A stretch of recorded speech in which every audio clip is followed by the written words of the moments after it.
ఇవాళ కూడా మనం ఏం చేయాలంటే మౌనముగా ఉండాలి.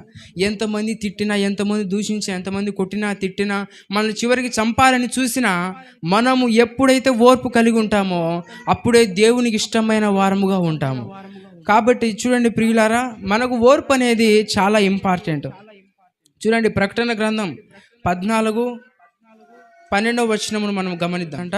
దేవుడు ఎప్పుడైతే మనం కొన్ని పరీక్షలు పెడతాడంట, ఆ యొక్క పరీక్షలో మన విశ్వాసమును, ఓర్పును, మరి ఈ రెండింటిని మనకు ఈ యొక్క దేవుడు చూస్తాడు. ఈ యొక్క ఓర్పు విశ్వాసమును మనమైతే ఎప్పుడైతే ఓర్పును విశ్వాసమును కలిగి దేవుని వైపే చూస్తూ, దేవుని వైపే నడుస్తూ, దేవునికి ఇష్టమైన ప్రకారముగా మనం బ్రతుకుతే, దేవుడు ఏం చేస్తాడంట, మన ఓర్పును అప్పుడు చూసి మనల్ని పరిశుద్ధులనుగా అనేక